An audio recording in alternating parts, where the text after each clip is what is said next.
Hi, welcome to the first edition of SHS This Month. I'm Brady Conlon. And I'm Matt Brown. Let's get into the topics. First, we're going to send it off to Victor and Victor, Mr. Bichet and Shaddy, and Michaela and Josh to talk about life during quarantine and COVID in school. All right, my first question to you, Victor, is how has quarantine been treating you these past 6 months? Well, for me specifically, quarantine has been treating me fairly well, as I don't like sunlight. All right. And it's been fairly easy to monitor myself in school throughout my various electronic means, as it is easier than wasting a bunch of paper. Yep. I can't say the same, though, for my family, as my sister is more of an outdoor person. Yeah. So at first, she didn't handle it very well. Yeah. All right.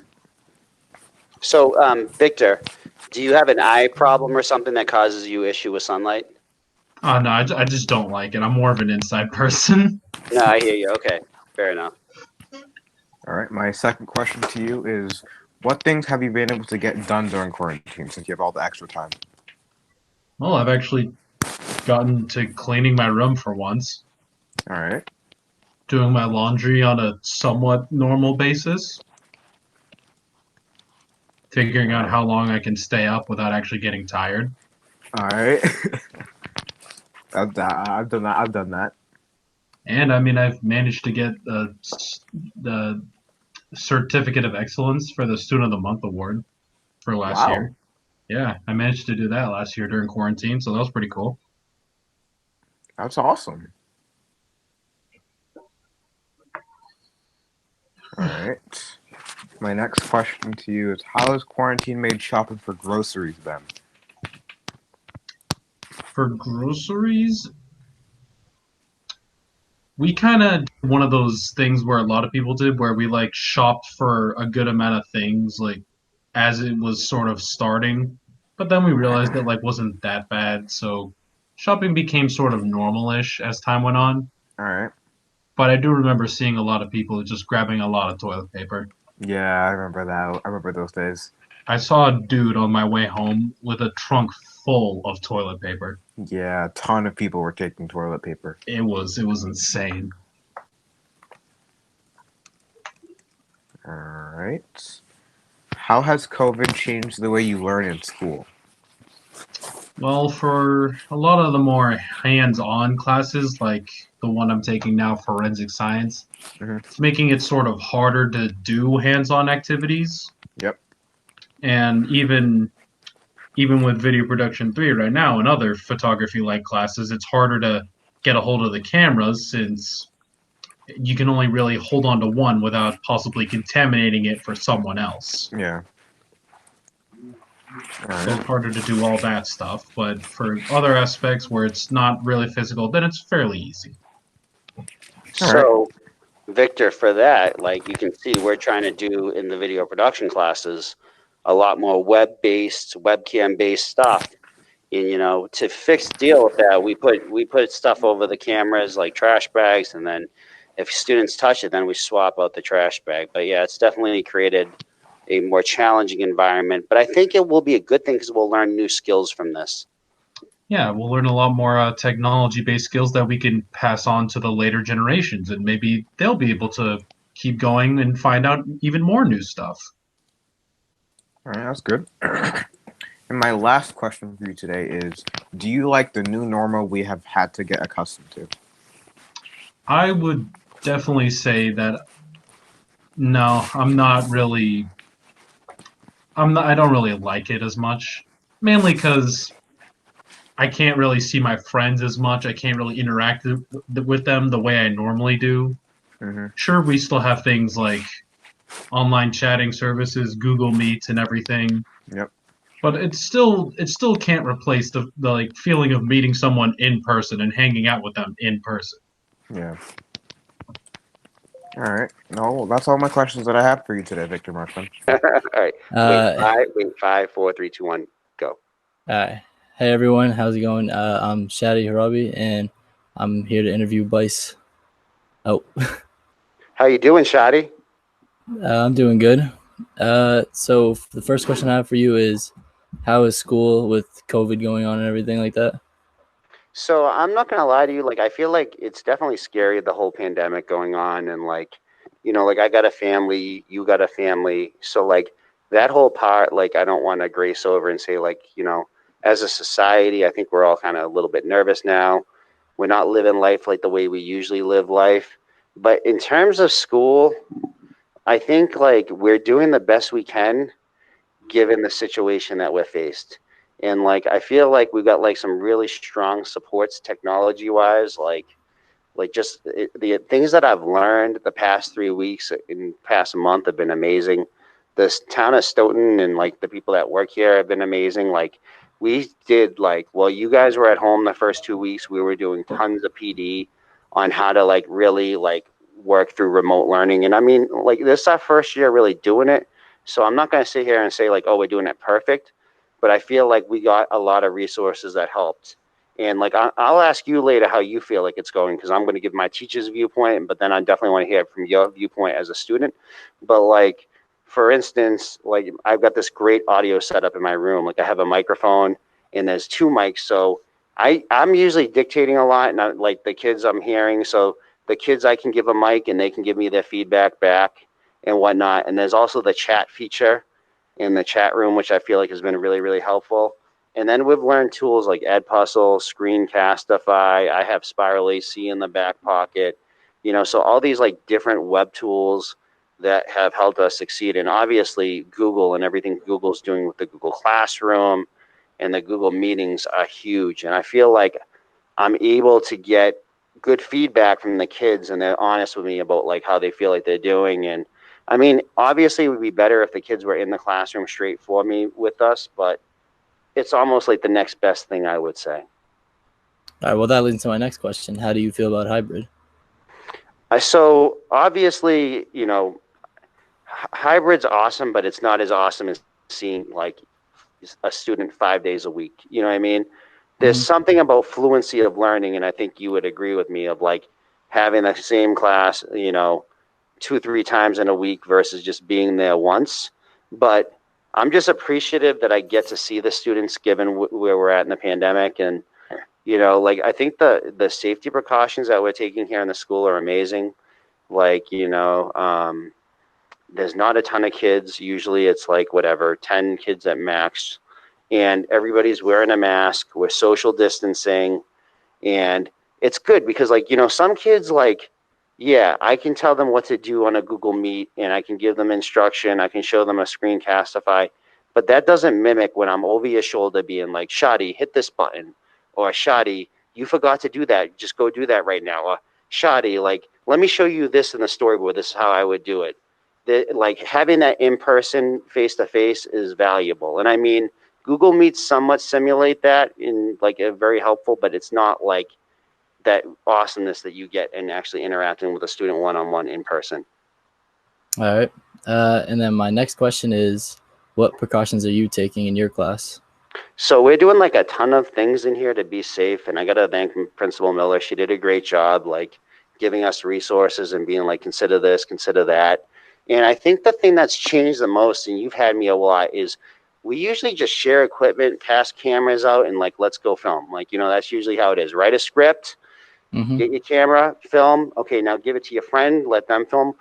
Because of COVID, we can't do that this year because we're worried about germs passing on the cameras. So in the classroom, I have camera stations set up, and I don't let the kids touch the cameras. I touch the cameras, and I pass the card out. Because if you think everybody's touching the camera, that's just an area for germs to spread.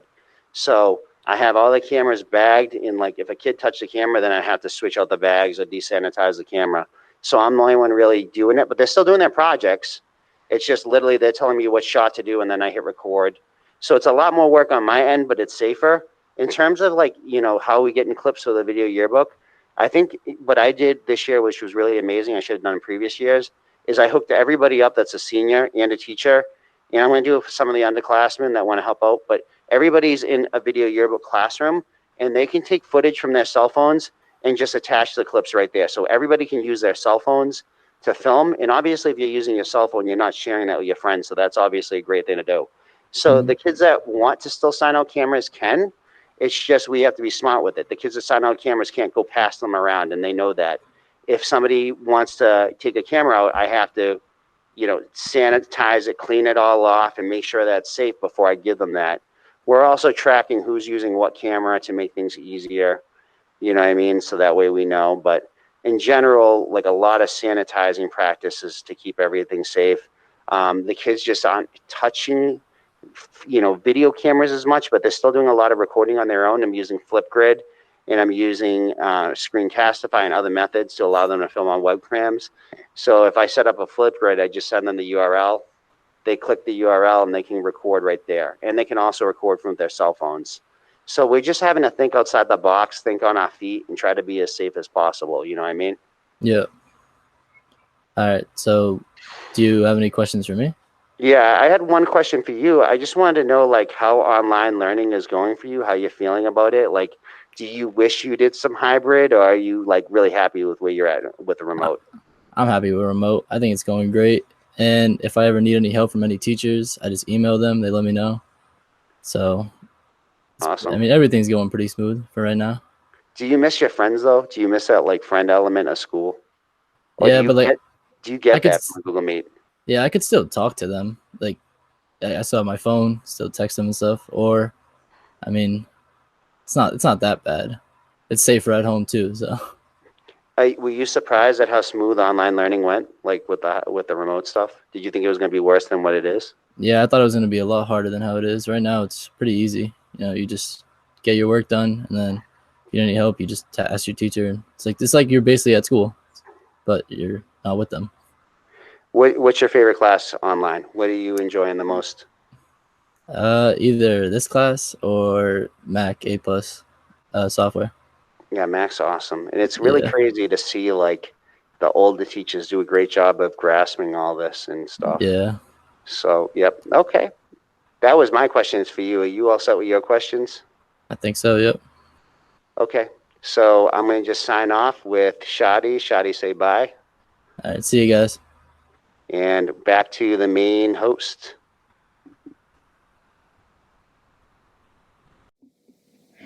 Hi, I'm Michaela, and I'm here with Josh Rivera. Today, we're just going to ask him questions about how the coronavirus has affected his school year. So, yeah. How has your school year been affected by coronavirus?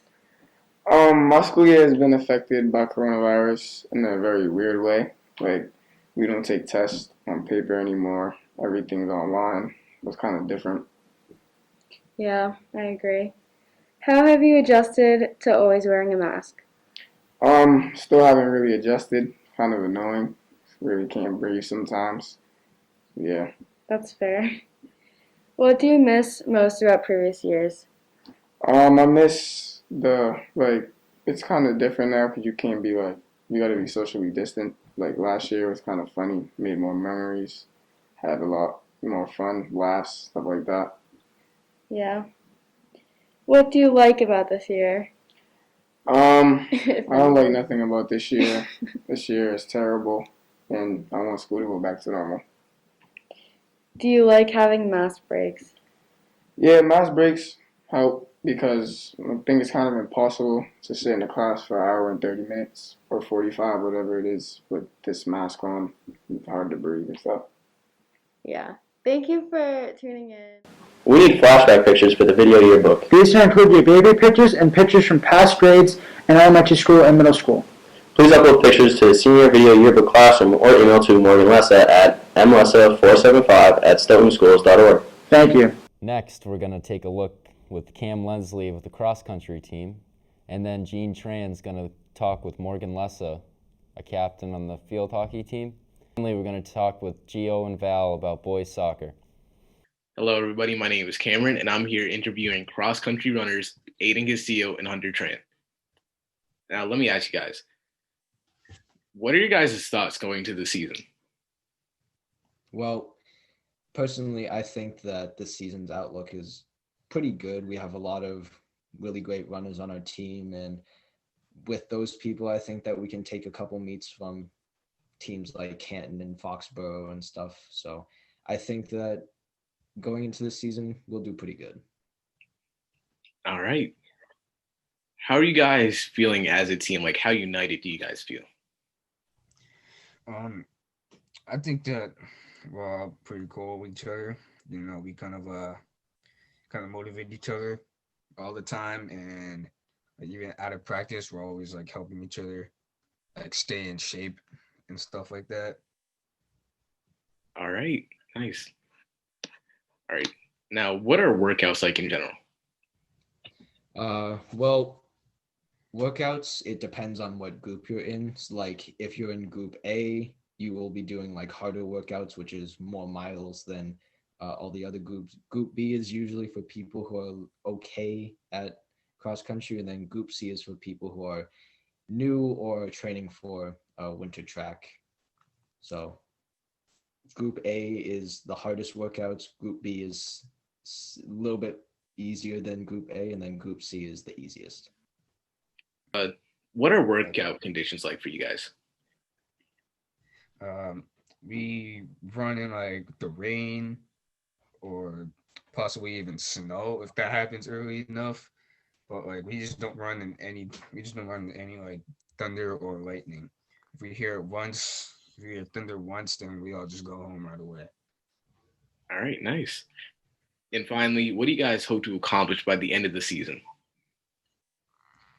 Well, as a team, I hope we can take a couple meets and place relatively high among the other cross-country teams in the Hockomock League. I don't know how many teams are exactly, but I do hope we're able to place higher than maybe half of the other teams. Aiden? I guess that's what I would say also. Just want to do better than what we did in the previous season. All right. Thank you guys for being here with me today. Got one more thing. If you're not doing a sport in the fall next year, join cross country, and if you're good enough, you can get one of these. My name is Gene Tran, and I'm here with girls field hockey captain Morgan Lessa. All right. What are your goals for this season? So our goals for this season are to improve from last season, win more games, and get more goals on. Okay. Tell us about your other captains. So our other captains are Haley Nelson, Kat Billow, Sarah McGrath, Julia Driscoll, and then myself. We have a diverse grouping of girls because we're all in different positions, so we all work really well together. Okay. Who are some upcoming juniors you're excited to play with? Upcoming juniors are Zofia Banks, Sydney Menz, Kate Bolger. So Zofia Banks, Kate Bolger, Mia Alley, and Sydney Menz. So we're really excited to be playing with them. They are going to have a lot of strong abilities that they're going to be adding to our team. Okay. And when's your next game? Our next game is Tuesday, the 6th, so tomorrow, against Canton. All right.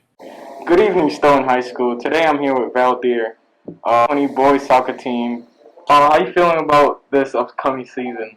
I feel good about the upcoming season. You do? Okay. So do you play varsity or JV? I play varsity. Play varsity? That's what's up. What position do you play? I play fullback. You play fullback? Yeah. Okay. Is there a team that you think that would be difficult to play against this season? I think Gulliver Aim will be hard to play because we played them like first scrimmage and we lost. Really? What's the score? 2-0. What are some goals for this season? My goal for this season, I want to win as much game as possible and then win playoff. Okay, you want to go to the playoffs? Yeah. Okay, the big leagues? I mean, first you got to beat OA, so. Yeah, I'm gonna beat them. All right. Folks, you already here. Thank you, Val, for coming today for the interview. Seniors and teachers, please check Google Classroom. Mr. Boucher added all seniors and all faculty members to the video yearbook classroom. This will be a place where people can upload videos and pictures for the video yearbook, such as students and teachers waving and flashback photos. This will be a tough year to make the video yearbook. All your help will be greatly appreciated. If you do not see this classroom, please contact Mr. Boucher immediately at k_Bichette@stoughtonschools.org. And now we're going to pick it up with Celine and Sean to talk about our music program. At SHS, we have a very successful music program, with the marching band and color guard being part of that. Unfortunately, to the pandemic, the competitive season has been canceled. Here I am with Celine Tran with me, Celine being one of the color guard captains. So Celine, how is the marching band dealing with the new changes? We're doing all right. Clearly, it's a lot different than what we're used to, but we're getting by with it, and we're just trying to have our best to have fun. How is remote practice compared to normal practices? We still have practices twice a week, so that hasn't really changed. What's changed is that since we don't have a show to prepare, we've been doing different things. The color guard has been learning small bits of choreography to different songs, while the marching band has been creating their own music and practicing songs for fun. And is there anything you're hoping for the marching band this season? With the pandemic still around, I'm just hoping for a way for all of us to get together while still being safe and probably just have fun and perform something together. Well said. Anyways, thank you for your time. Hello SHS seniors, we need your help filming for the video yearbook this year. Due to the short amount of students this year and all of us adapting to the new normal, any and all game film or highlights sent to us would be very much appreciated. All help will make the video yearbook go smoothly this year so we can recap on a great 4 years. Thank you. And to close the edition, Maddie Brown and I are going to be talking about sports. Hello there, folks. I'm Matt Brown. I'm here with Bertie Coleman. And we're going to be here talking about the world of sports. So let's hop right into Cam Newton testing positive. Say not a big deal? Pretty big deal. I'd say it's a pretty big deal. Pretty big deal. Yeah, not good. Not good for the Pats. Not good for the Cam Newton and his family. No. That's the most important thing. His health. Yeah. Yeah. Have to deal with Brian Hoyer starting now. I don't know how I feel about that. Not Stid the kid. We got old man Hoyer. I think I saw something that Hoyer is 0-10 in his last 10 starts. Wouldn't doubt it. Stid the kid. Put him in. He's 0 for 0 right now. He can't get. Heard it here first. He's going to come in second half. How about them Lightning, though? Winning their. Was not rooting for the Lightning. I was not rooting for the Lightning as well. Big Sagan guy still. Lightning getting that Stanley Cup champion. Hedman. Patty Maroon getting his second in a row. Not a big Pat Maroon fan. Yeah, it was good to see, I guess. Stamkos. Played 3 minutes. Yeah. Big goal. Yeah, it was tough to see. It's tough to watch. LeBron's up 2-1. LeBron is up 2-1. LeBron is up 2-1. Everybody thought LeBron would be going up 3-0. I personally was like, you know what, boys? Jimmy Buckets came to play. Exactly. 40-point triple-double. I think Jimmy Buckets and the Heat are going to take LeBron and his Lakers to, I'd say, 6 games, 7 games. But I do think LeBron, because he is the king of this league still, I think he pulls away. Jimmy did say yesterday at the end of the game, they're in trouble now. And I believed him. The fire and intensity he said that with, I believe in them. Heat in 7. We will see. Heat in 7. I think Lakers in 6. Alex Morgan plays in the European League for soccer now. I saw that happen. That's pretty big news. That's the thing. Women's soccer. Making the leap over to the Euros. Better league, better comp. Better comp. That is better comp over there in the European leagues. You know. Good for her. Going out there, nice showing the U.S. proud. Yeah. Over in England. One might say the Red Sox are in rebuilding mode. Dodgers are probably going to win the World Series. This has been World of Sports. This has been the World of Sports with Matt Brown and Brady Conlon. And that's it for this edition of SHS This Month. We look forward to seeing you again next month.